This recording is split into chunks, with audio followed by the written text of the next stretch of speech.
이 성도의 실패 원인이라는 책에 나오는 내용입니다. 이 실패에 이르는 원인을 7가지로 요약을 했는데 그 내용이 이러합니다. 첫째는 가장 시시한 저항 노선을 따르라.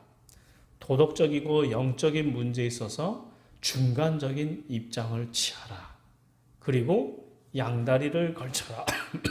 둘째는 교회의 성도된 의무를 멀리하라. 교회에 가고 싶을 때 그리고 아주 편할 때마다 교회에 가라. 셋째는 육적인 욕구를 만족시키라. 주일에 편히 쉬고 피곤하다고 생각되면 교회에 절대 가지 마라. 게으르고 이기적으로 살라. 세상이 제공하는 쾌락을 받아들여라. 넷째, 다른 사람들에게 일관성 없고 죄악된 태도를 취하라. 그리고 당신의 결점을 무시하라. 다섯째, 세상의 단체들과 연합하라. 클럽 또는 단체 회원이 되라. 그들은 좋은 일들을 많이 한다. 그러므로 가입할 것인가 말 것인가에 대해 구태여 당신의 신념과 타협하지 않아도 된다. 여섯째, 그리스도와 또 교회와 아무 관련이 없는 사람들과 친하게 지내라. 그리고 사회생활에는 신앙을 개입시키지 말라. 일곱째, 당신이 받은 구원을 세상적인 관심사들로 잠식시켜라. 결국 당신에게는 탕자처럼 스스로 엮어가야 할 삶이 있는 것이다. 그리스도께 대한 헌신 이전에 돈과 사업을 먼저 생각하라. 위의 방식대로 살아갈 때 어떠한 결과가 나타날 것인지에 대해서는 이렇게 말하고 있습니다. 만일 당신이 이렇게 살아간다면 언젠가 차가운 삶의 바닥에 자신도 모르게 쓰러져 있는 당신을 발견하게 될 것이다. 여러분은 어떠합니까? 이 7가지 제안 가운데 여러분들은 몇 가지에 해당이 됩니까? 전부인가요? 아니면 몇 가지만 여러분들에게 해당이 됩니까? 아니면 전혀 나는 해당 사항이 없습니까? 아마 최소한 몇 가지는 저를 비롯해서 다 마음에 걸리는 부분들이 있을 것이라고 저는 생각합니다. 오늘날 많은 그리스도인들이 이러한 삶을 살아가는 것을 우리는 보게 됩니다. 교회는 열심히 출석합니다. 하지만 그리스도인으로서의 정체성이 분명하지를 못합니다. 주님을 향한 신앙의 열정도 없습니다. 물론 주님을 부인하지는 않습니다. 그러나 그렇다고 힘써서 말씀대로 살아가지도 않습니다. 한마디로 말하면 주님과 세상의 두 다리를 걸친 것과 같은 모습입니다. 이러한 신앙은 여러분 실패할 수밖에 없습니다. 우리가 가장 지향하지 말아야 될 삶 가운데 하나가 양다리를 걸치는 것이라 그러죠. 양다리. 이것도 아니고 저것도 아니고 애매모호한 자세를 취하는 사람. 이런 사람들은 양쪽에 어디에도 들어가지를 못하는 그러한 상황이 되는 겁니다. 또 사람들은요, 그러한 사람들을 그렇게 좋아하지를 않더라고요. 이러한 신앙은요, 우리가 양다리를 걸친 신앙은요, 신앙에서 실패할 수밖에 없습니다. 왜 그러냐? 이런 식으로는 절대 믿음이 성장할 수가 없기 때문입니다. 믿음이 성장하지 않은데 여러분 어떻게 그리스도인으로서 살아갈 수가 있겠습니까? 세상 헛된 것을 다 쫓다가 허망하게 인생을 다 망치게 되는 겁니다. 우리는 성경에서 이와 비슷한 삶을 살아갔던 한 사람을 볼 수가 있는데 그는 나시린으로서 택함을 받았고 그럼에도 불구하고 어떻게 했느냐? 거룩하게 살지를 않았던 겁니다. 그는 하나님께 중요한 사명을 받았습니다. 하지만 그것을 위해서 또한 자신의 사명을 감당하지도 않았습니다. 그래서 그는 결국 인생의 실패를 경험할 수밖에 없었습니다. 그래서 그는 결국 인생의 실패자로서 그 인생의 실패를 경험할 수밖에 없었는데 여러분 그가 누군지 아십니까? 우리가 금방 본문에서 읽었잖아요. 잘 아는 삼손입니다. 삼손. 삼손은 이스라엘 백성의 지도자인 그 사사였거든요. 하나님께서 그를 정말 사랑하셔서 사사에게 놀라운 힘을 선물해 줍니다. 삼손에게.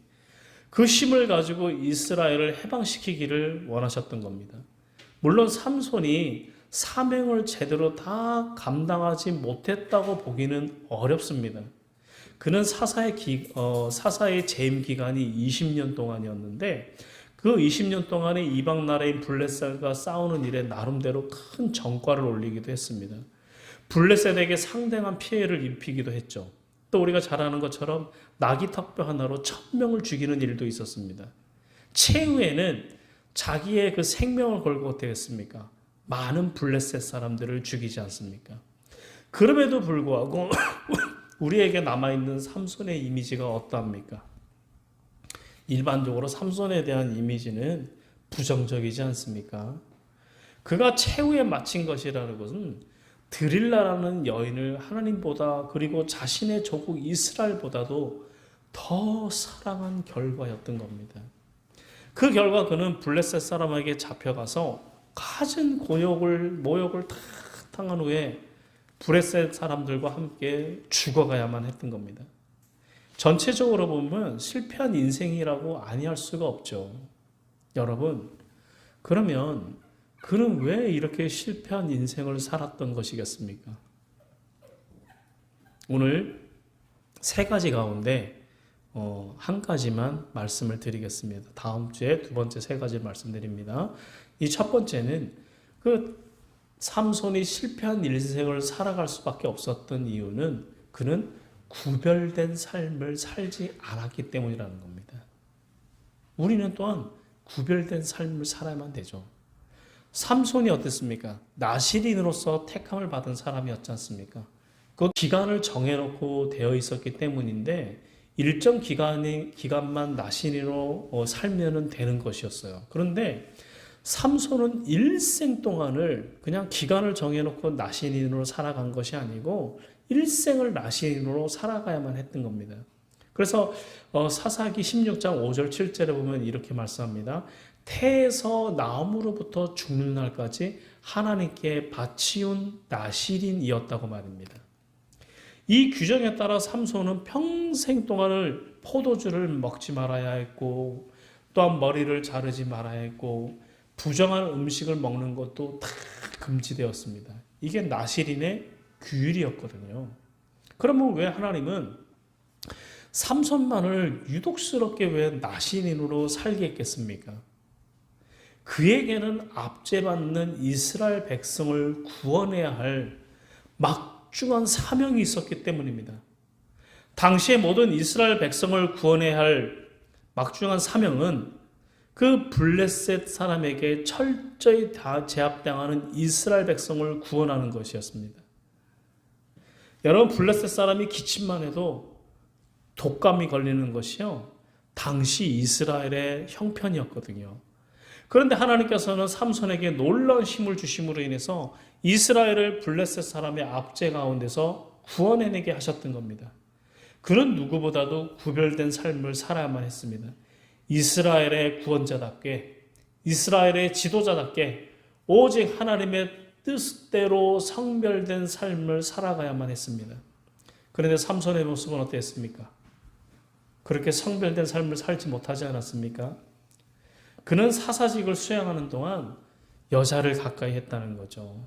그것도 모두가 다 이스라엘의 적대 관계에 있었던 블레셋 여인이었던 겁니다. 딥나의 여자, 가사의 기생, 솔에게 드릴라, 이들이 모두가 다 이스라엘과 적대적인 관계에 있었던 그때 않습니까? 또한 여러분, 삼손은 독주와 포도주를 가까이해서도 안 되는 그였습니다.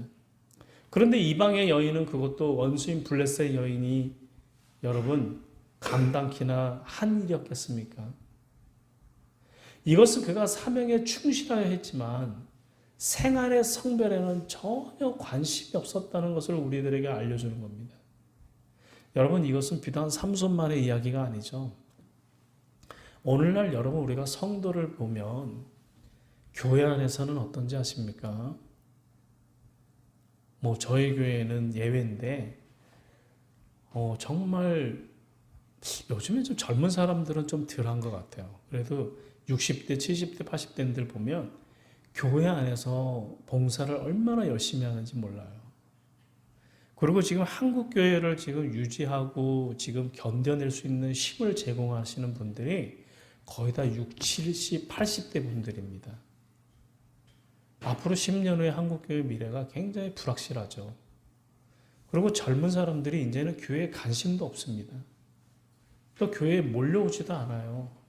이런 어려운 시대를 지금 살아가고 있는데, 근데 대부분이 보면은 봉사들은 그때 당시에 60, 70, 80대신 분들이 봉사를 정말 열심히 해요. 그런데 중요한 것이 있어요. 우리가 교회에서는 열심히 봉사를 함에도 불구하고 부정한 일을 다 하지 않습니까? 성도로서 해야 될 일을 하지 말아야 될 일을 우리는 다 하지 않습니까? 여러분, 한국교회가 오늘날 왜 이렇게 지탄의 대상이 되었습니까? 많은 이유가 있겠죠. 그 가운데서도 성도들의 그 삶이 세상 가운데 본이 되지 못했기 때문입니다. 성도라면은 우리가 당연히 받아서는 안 될 부정한 뇌물도 얼마나 많이 받습니까? 또 가서는 안 될 곳을 얼마나 많이 돌아다닙니까? 그러니까 어떻게 세상 사람들이 그를 존경할 수가 있겠습니까?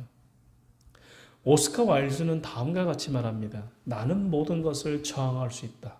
단 유혹을 제외하고는.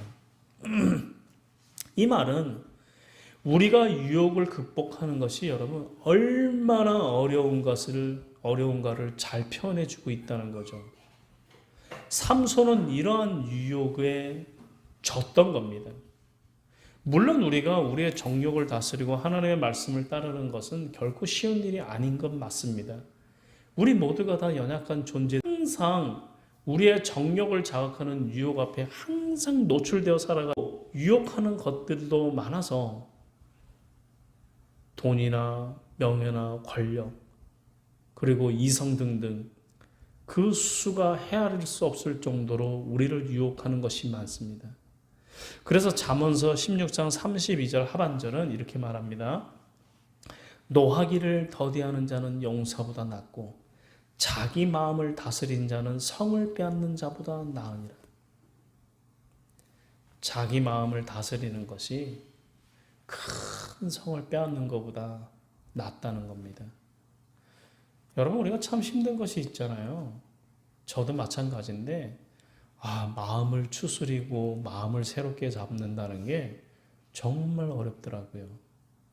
여러분 같은 경우는 어떤가 모르겠습니다. 저는 마음을 추스리고 마음을 잡기 위해서 어쩔 때는 너무나 막 공고하고 힘들면 그냥 막 운동을 해요. 운동을 음파를 돌든지 아니면 월명공원을 좀 길게 막 이런 식으로 돌으면서 하나님 앞에 이렇게 기도하면서 막 도는 거죠.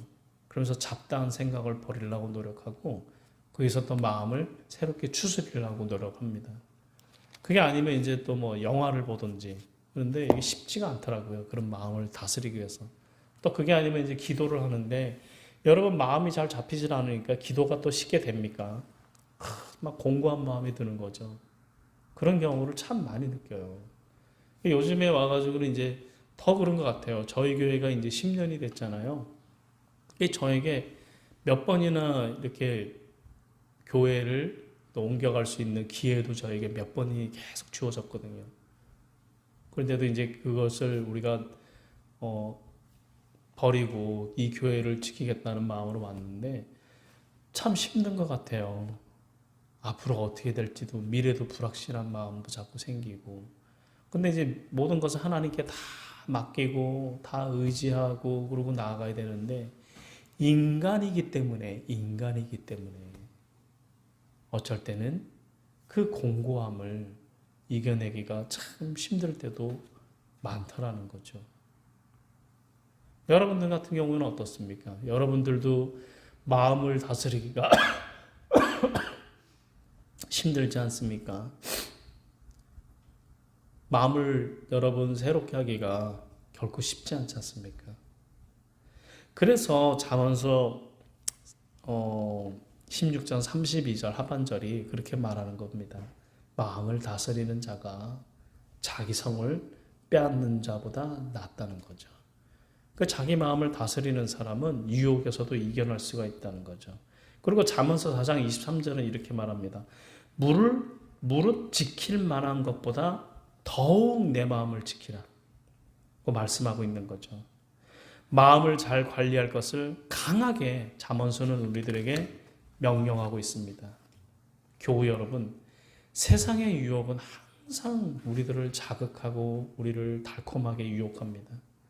그래서 사단이라는 것은 그런 것을 사용해서 하나님의 백성을 넘어뜨립니다. 삼손이 실패할 수밖에 없었던 가장 큰 이유 중에 하나도 바로 그 유혹에 무릎을 꿇었기 때문입니다.